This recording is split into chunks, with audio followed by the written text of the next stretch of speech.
Morning po. So, super early in the morning.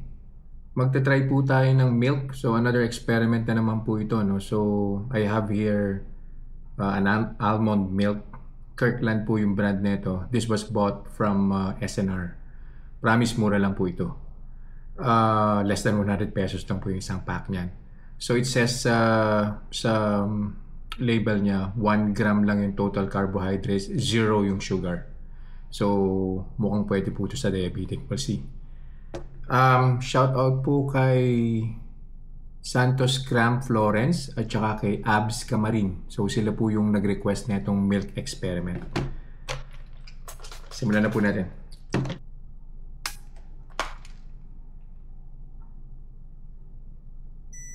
Yan.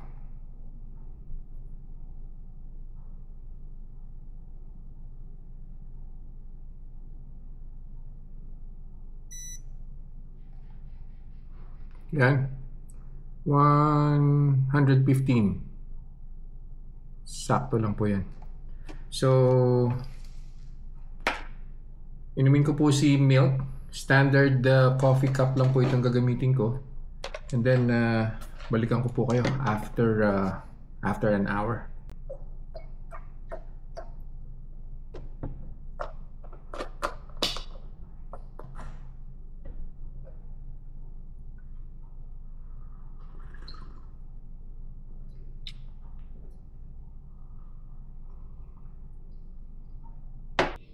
Isang oras na po. So, kuha na po tayo ng blood sugar and see kung merong blood sugar spike. See, almond milk.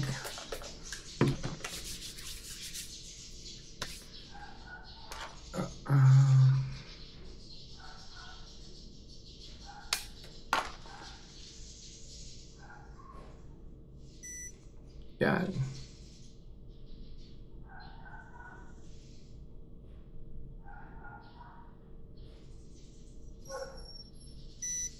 Yan. Baba pa eh. So, nag-start po tayo ng 115. So, 103 po ngayon. Balik po ulit ako after an hour to get the final blood sugar reading. See ya. Yon, so second hour na po. Moment of truth. So, totoo kaya si almond milk na wala talagang blood spike?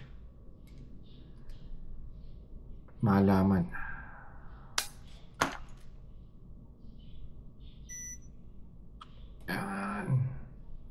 So 115, tapos bumaba ng 103. So now it's the second hour.